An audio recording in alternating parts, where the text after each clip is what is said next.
Hi friends, నమస్తే. అయ్యో, మన లక్ష్మీ అమ్మవారికి కూడా నమస్కారం పెట్టేసుకోండి మీరు కూడాను. మా గుళ్ళో మార్గశిర మాస సందర్భంగా మహాలక్ష్మిని పెట్టారు, పూజలు చేసుకుందాం మేము కూడా. అలాగే మా ఫ్రెండ్స్ అందరూ వచ్చారండి. లక్ష్మీలు చూడండి ఎంత బాగా లక్ష్మీదేవిని చూస్తూ మురిసిపోతున్నారు, పూజలు చేసుకున్నారు. అయితే మీకు ఒక మంచి విషయం తెలియచేయాలనుకుంటున్నానండి.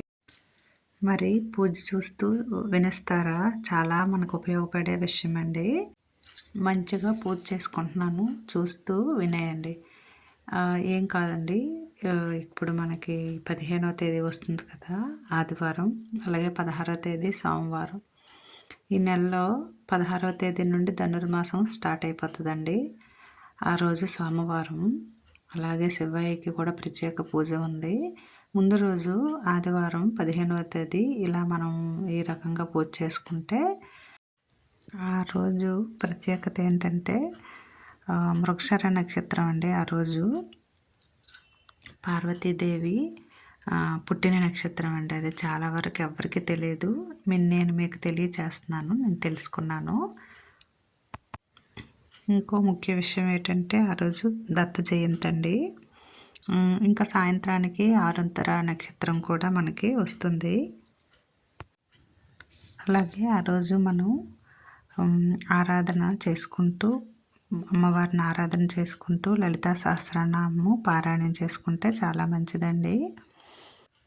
ఎలాంటి దుర్గతులు ఉన్నా మనకి పోతాయండి. అంతేకాదండి, శత్రు భయం కూడా ఉండదు, శత్రు సమస్యలు కూడా నివారణ అయిపోతాయండి. ఒక స్వామి తెలియచేశారు. అతను తెలియచేయడమే కాదండి, మన వాళ్ళందరికీ తెలియచేయమన్నారు. దానివలన మనకి పుణ్యం ఉంటుంది, విన్నవారికి చెప్పిన వారికి అని కూడా తెలియచేశారండి. మనం ఎలాగా పూజ చేసుకుంటాం కదండి, అలాగే లలితా సహస్రనామం చదువుకుంటూ అదే రోజు సాయంత్రము చీకటి పడిన తర్వాత 7 నుండి 9 మధ్య కాలంలోని తూర్పు వైపు చూడండి. తూర్పు వైపు 3 నక్షత్రాలు వరుసగా వస్తాయి. అదే ఆరుద్ర నక్షత్రం. చూసి ఒకసారి నమస్కారం చేసుకోండి.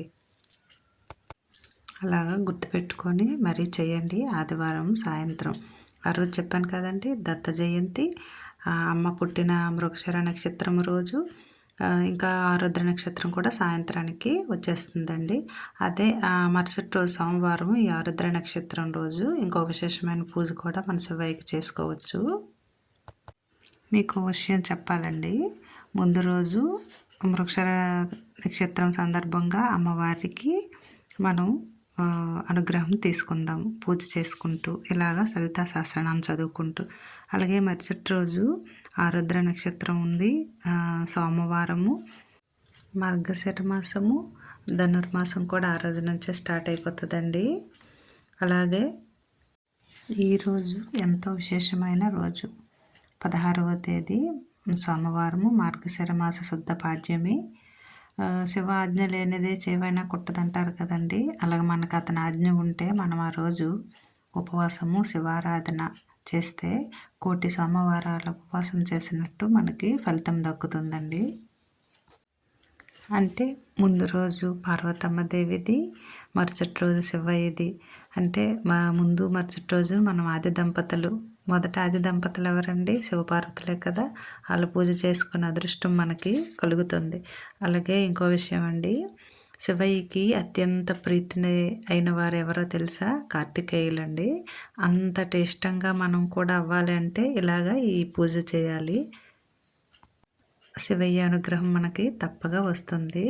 అదేంటంటే, మనం సోమవారం ఉదయాన్నే వేకువజామున లేచి శుభ్రత పాటించి చక్కగా చిత్రపటానికి, శివయ్య చిత్రపటానికి గన్నేరు పువ్వులు కానీ మల్లెపూలతో కానీ మాలను చేసి పూలమాల వేసి ఇంకా శివ సహస్రనామం చదువుకుంటే చాలా మంచిదండి. అదే రోజు ఆరుద్ర నక్షత్రం వచ్చింది కదండి, అందుకని మనం శివయ్యకి అన్నాభిషేకం చేయడం చాలా మంచిదండి. ఇంకొక పరిహారం ఉందండి, మనకి గ్రహ దోషాలు ఏమైనా ఉంటే పోవడానికి నవధాన్యాలు, ధాన్యం కాకుండా బియ్యం వేసుకోండి అందులో. ఇంకా వేరే ధాన్యాలు ఉంటాయి కదా, నవధాన్యాలని ముందు రోజున నానబెట్టేసి ఉదయాన్నే వాటిని కొంచెం మిక్సీ పట్టించి అందులో ఆవు పాలు, కొబ్బరి నీళ్ళు, పన్నీరు వేసి కలిపి స్వామికి అభిషేకం చేస్తే కర్మదోషాలు, పాపాలు నివారణ అయిపోతాయండి తప్పనిసరిగా. అలాగే మద్యము, మాంసాహారము తినకూడదండి. ఇలా మనం చేయడం వల్ల, స్వామికి ఆరాధన చేయడం వల్ల మనం ఎంతో ఇష్టంగా, ప్రీతిగా అవుతామండి. కార్తికేయులు ఎంత ప్రీతో మనం కూడా అంత ప్రీతిగా ఉంటాము శివయ్యకి. అంతకంటే మనకు కావాల్సిందేముంది కదండి. వీడియో నచ్చితే లైక్ చేయండి, సబ్స్క్రైబ్ చేసుకోండి. ఇంకొక వీడియో కోసం ఎదురు చూస్తారు కదా ఫ్రెండ్స్. అలాగే కార్తీక మాసంలో శ్రవణ నక్షత్రం రోజు ఉంటే కోటి సోమవారాల ఫలితం వస్తుందని చేస్తాం కదండి. అలాగే ఈ ఆరుద్ర నక్షత్రం ఉన్న రోజు ఉపవాసము ఉన్నవారికి కోటి శనివారాలు ఉపవాసం చేసిన ఫలితము వస్తుందండి. ఇది తప్పనిసరి. చూసారా, 2000 జన్మలు ఎత్తినా రాని ఫలితము ఈ ఒక్క జన్మలో వస్తుంది. తప్పనిసరిగా చేసేయండి.